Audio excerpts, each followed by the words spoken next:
Hello guys, welcome back to my channel. आज हम जो गवर्नर जनरल की जो सीरीज है उसको हम कंटिन्यू करेंगे, ठीक है। जैसे कि हमने पिछली वाली वीडियो में गवर्नर जनरल्स ऑफ बंगाल के बारे में बात कर ली है, और इस वाली वीडियो में हम last governor general of Bengal के बारे में बात करेंगे और first governor general of India के बारे में बात करेंगे, ठीक है। तो without any wasting your times let's start video, ठीक है। सो मेरा पर्पस यही रहता है कि मैं सबसे पहले आपको पिक्चर दिखाऊं, पिक्चर दिखाने के बाद ताकि आपको याद रहे कि आप किसके बारे में पढ़ रहे हैं, ठीक है, तो पढ़ना इजी हो जाए, ठीक है। तो सबसे पहले आप ये पिक्चर देखो। ये पिक्चर है लॉर्ड, तो मैं यहाँ पे लिख देती हूँ, लॉर्ड हेस्टिंग की, ठीक है। कंफ्यूज बिल्कुल मत होना, ठीक है। वो वॉर्न हेस्टिंग था, ये है लॉर्ड हेस्टिंग। तो दोनों में बिल्कुल भी मत कंफ्यूज होना। जो पहले क्लाइव के बाद आए थे वो वॉर्न हेस्टिंग थे और ये है लॉर्ड हेस्टिंग, ठीक है। तो इनका जो टाइम पीरियड रहा ये था 1813 से लेकर 1823 के बीच में इनका टाइम पीरियड रहा, ठीक है। इनके टाइम पीरियड में क्या था, बेसिकली जो नेपाल उस टाइम पे बोला जाता था गोर्ख, ठीक है, गोरखे। तो जो नेपाल और ब्रिटिश दो मेन पावर्स थी, ठीक है, उस टाइम पे। तो दोनों की जो मेन पॉलिसी थी, जहाँ आप कह सकते हैं उनका जो मेन एम था, ठीक है, वो क्या करना था, एक्सपैंड करना था अपना जो एरिया था, अपने टेरिटरी थी उनको एक्सपैंड करना था जितना उसके पास था, कि हम और किसी पे कब्जा करके उसको जीतना, ठीक है। दोनों का ही मेन पर्पस यही था। इसी वजह से 1813 में क्या हुआ, लॉर्ड हेस्टिंग को गवर्नर जनरल ऑफ बंगाल बनाया गया, ठीक है। 1814 से लेके 1816 के बीच में, मतलब 2 साल, एंग्लो नेपाल वॉर हुआ, ठीक है। तो इस वॉर का रिजल्ट क्या निकला, इस वॉर का जो रिजल्ट निकला कि इनके बीच में एक क्या हुई, ट्रीटी साइन हुई, ठीक है। ट्रीटी साइन हुई जिसको बोला जाता है ट्रीटी ऑफ सुगौली, ठीक है। ये वाली ट्रीटी आज भी है इंडिया और नेपाल के बीच में, अभी भी ये ट्रीटी के जो भी टर्म्स एंड कंडीशन थी वो आज भी फॉलो होती है, ठीक है। तो इस जो वॉर हुआ था, एंग्लो और नेपाल का वॉर हुआ था, उसमें क्या चीज़ सामने निकल के आई कि उस टाइम पे पिंडारिस, ठीक है, पिंडारिस वो भी एक लोगों का एक ग्रुप होता था। वही क्या करते थे कि जैसे ही वॉर होती थी तो ये लूटना स्टार्ट कर देते थे, ठीक है। जैसे ही लूटना स्टार्ट करते थे तो ये बात पहुंच गई हेस्टिंग के कानों में, ठीक है। तो जैसे ही उसको पता चला तो उसने क्या किया, 1817 में कैंपेन स्टार्ट कर दी, कैंपेन मतलब लॉन्च कर दिया, कैंपेन अगेंस्ट द पिंडारीज, ठीक है। और यही कारण बना बाद में आगे चल के 1817 से लेके 1819 के बीच में क्या हुआ, एंग्लो मराठास वॉर हुई, ठीक है। एंग्लो मराठास वॉर हुई और इस वॉर में क्या हुआ, मराठास हार गए और जो ब्रिटिश थे वो क्या है, जीत गए, ठीक है। मेरा मतलब है कि लॉर्ड जो हेस्टिंग उस टाइम पे लीड कर रहा था, ठीक है, तो वो क्या है, जीत गया, ठीक है। तो इसमें एक चीज़ और है कि हेस्टिंग ने क्या किया, उस टाइम पे हेस्टिंग ने क्या किया, एबॉलिश कर दिया, abolish the post of Peshwa, ठीक है। पेशवा की जो पोस्ट थी उसको क्या कर दिया, इसने ख़त्म कर दिया, ठीक है। और इससे जाना जाता है end of the policy. End of policy, कौन सी पॉलिसी का इसने एंड कर दिया, इंटरवेंशन की पॉलिसी जो जॉन शॉ लेके आया था अपने टाइम पे, तो उसने क्या किया, इस पॉलिसी को बिल्कुल ख़त्म कर दिया। तो दोबारा से ओवरव्यू ले लेते हैं लॉर्ड हेस्टिंग का कि 1813 और 1823 में इस 10 साल तक अप्रोक्सीमेट ये रहा इंडिया में, ठीक है, मतलब as a governor general of Bengal रहा। उस टाइम पे नेपाल और ब्रिटिश दोनों का ये एम था कि अपने जो एरिया उसको एक्सपेंड करना है। इसी की वजह से एंग्लो नेपाल वॉर हुई, ठीक है। इसका रिजल्ट क्या निकला कि उनमें ट्रीटी साइन हुई, ट्रीटी साइन हो गई। इसके बाद जो ट्रीटी उस टाइम पे साइन हुई थी वो आज भी फॉलो कर रहे हैं हम।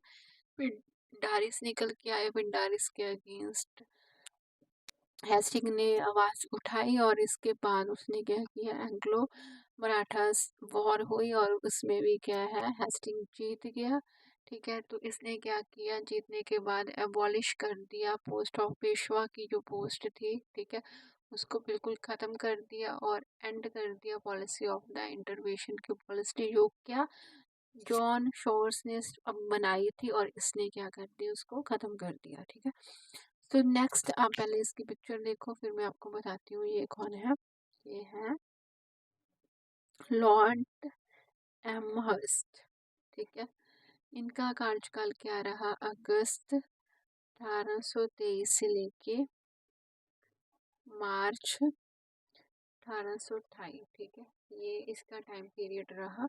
बेसिकली इसने कुछ खास किया नहीं, ठीक है। तो इसके टाइम पे सिर्फ एक वॉर हुई थी जिसको बोलते हैं ब्रह्मास वॉर, ठीक है। उस ब्रह्मास वॉर में ये जीत गया, ठीक है। इस जीतने के बाद हमेशा से रूल रहा है कि ट्रीटी साइन होती है, तो वहाँ पे भी एक ट्रीटी साइन हुई थी जिसका नाम था जन दाबो, जन दाबो ट्रीटी साइन हुई, जिसमें सम कंडीशंस थी कि 1 करोड़ का उनको क्या हुआ कंप्रीहेंशन, ठीक है, वहाँ पे उनको देना पड़ा, ठीक है। ऐसे करके कुछ था, इसका कुछ खास रोल रहा नहीं, ठीक है। तो इसके बारे में इतना ये क्वेश्चंस भी नहीं आते, ठीक है। जो इम्पोर्टेंट है वो ये, ठीक है, ये बहुत ज़्यादा इम्पोर्टेंट है। इस क्यों इम्पोर्टेंट है आपको आगे पता चल जाएगा। सबसे पहले इसको क्या बोलते हैं, इसका नाम आपको पता होना चाहिए, लॉर्ड विलियम बेंटिक, ठीक है, लॉर्ड विलियम बेंटिक। इस टाइम पे बहुत कुछ हुआ। इस टाइम पे सबसे पहले क्या चल रहा था कि इसकी सेना के जो सिपाही थे उन्होंने विद्रोह स्टार्ट कर दिया। विद्रोह का मेन रीज़न क्या था मैं आपको इस स्लाइड में बताती हूँ, ठीक है। तो बेसिकली ब्रैकपुर में सिपाही थे, तो उनको ट्रैवल करके पहले तो ले जाया गया मथुरा, ठीक है। फिर जैसे वो काम हुआ उसके बाद फिर ये वापस आए। वापस आते टाइम ही इनको बोला गया कि चलो वहाँ पे वो काम हो गया, तो अब चलते हैं चित्तंगोंग में, चित्तंगोंग में, ठीक है। तो वहाँ पे वही सिपाही पहले ही से थक के हारे, कोई जख्मी कोई कुछ, तो ऐसा उनकी पहले से बुरी हालत हो रखी, तो उनको बोला कि आगे आप लड़ाई करने के लिए जाओ भाई। तो सिपाहियों ने क्या किया, बहुत लार्ज स्केल पे, मतलब फर्स्ट टाइम ये ऐसा हुआ था कि सिपाहियों ने क्या किया, विद्रोह कर दिया, ठीक है। तो बहुत ही लार्ज स्केल पे ये विद्रोह हुआ था, ठीक है। इसकी वजह से बहुत कुछ हुआ, ठीक है। तो इसके बाद इसको बना दिया, ठीक है, इसको बना दिया लॉर्ड विलियम बेंटिक को क्या बना दिया, गवर्नर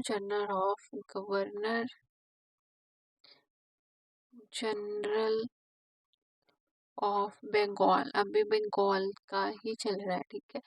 बेसिकली विलियम बेंटिक बहुत ज़्यादा इसने समाज में बहुत सारे चेंजेस किए, अच्छे चेंजेस भी किए, समाज में बहुत सुधार भी किया। कैसे, 1829 में राजा राम मोहन थे, इनकी हेल्प से, इनकी क्योंकि सरकार थी, इनकी सरकार की वजह से क्या कर दिया, बैन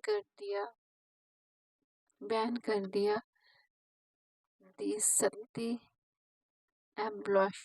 एब्लेशंस पे, सती प्रथा पे बिल्कुल ही बैन कर दिया, ठीक है, इसने। और उस टाइम पे हम और इस चीज़ पे बैन किया, कौन सी चीज़ पे बैन किया, फीमेल इन्फेंट पे भी क्या कर दिया, पूरी तरह से बैन कर दिया, मतलब जो कन्या की हत्या करते थे उस पे बैन कर दिया, ठीक है। फिर 1833 में क्या हुआ, एक चार्टर एक्ट आया। चार्टर एक्ट में क्या हुआ, एक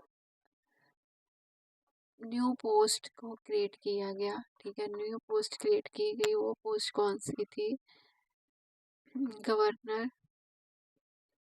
जनरल ऑफ इंडिया। ठीक है, सब पहले हम बंगाल लगाते थे, वो गवर्नर जनरल ऑफ बंगाल। तो ये फर्स्ट पोस्ट थी जो गवर्नर जनरल ऑफ इंडिया की थी। तो इस टाइम पे ये क्या थे, गवर्नर जनरल ऑफ बंगाल थे। तो first governor general of India कौन बना, बेंटिक बना। ठीक है, ये आपको याद करना है, इम्पोर्टेंट है। ये फर्स्ट गवर्नर के बारे में पूछ लिया जाता है कि कौन बने हैं। ठीक है, जैसे ही ये गवर्नर जनरल ऑफ इंडिया बने तो सबसे पहले इसने क्या किया, इंग्लिश एजुकेशन एक्ट पास कर दिया 1835 में। ठीक है, उसी टाइम पे 1835 में इसने क्या किया, कलकत्ता में मेडिकल कॉलेज एस्टैब्लिश कर दिया। ठीक है, कलकत्ता में इसने मेडिकल कॉलेज को एस्टैब्लिश कर दिया। ठीक है, इसके बाद इसने क्या किया, थोड़ा सा ओवरव्यू ले लेते हैं। 1803 में ये आया था क्या बन के, गवर्नर ऑफ मद्रास का। 1833 में ये क्या बन गया, गवर्नर जनरल ऑफ इंडिया बन गया। ठीक है, 30 साल लगे इसको यहाँ से यहाँ आने के लिए। तो मेहनत तो करनी पड़ती है भाई, इसके अलावा क्या ही है। एनीवेज, ठीक है, इसके बाद हमने पढ़ा था लास्ट वाली वीडियो में कि लॉर्ड जो मैटक्लिफ को पहुंचाया गया था। ठीक है, 1835 और 1836 में उसको पहुंचाया गया था रंजीत सिंह के पास। वहाँ पे ट्रिटी साइन हुई थी अमृतसर की, वो सारी चीजें थी। ठीक है, फिर इसको क्या बनाया 1833 में। ठीक है, 1834 में, सॉरी, आगरा प्रेसिडेंसी का इसको गवर्नर बना दिया। ठीक है, तो ये सारी चीजें वहाँ पे स्टार्ट हुई। ठीक है, तो हाँ, एक चीज़ और, 1836 में इसने क्या बनाया था, लाइब्रेरी बनाई थी। ठीक है, तो यहाँ पे मैं नेक्स्ट स्लाइड में आपको लिख के बताती हूँ कि 1836 में इसने क्या किया, हाँ, कलकत्ता में एक पब्लिक लाइब्रेरी बनाई जो आज भी है, बट किस नाम के साथ है, नेशनल लाइब्रेरी ऑफ इंडिया के साथ है। ठीक है, तो ये सब था,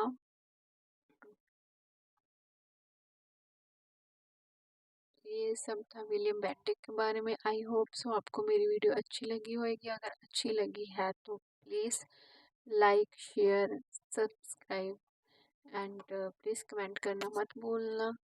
thank you so much for watching my video. ऐसे मेरी वीडियो को आगे देखते रहना, तो नई नई वीडियो, नए नए टॉपिक्स को मैं ऐसे ही लेके आती रहेंगी। Thank you so much.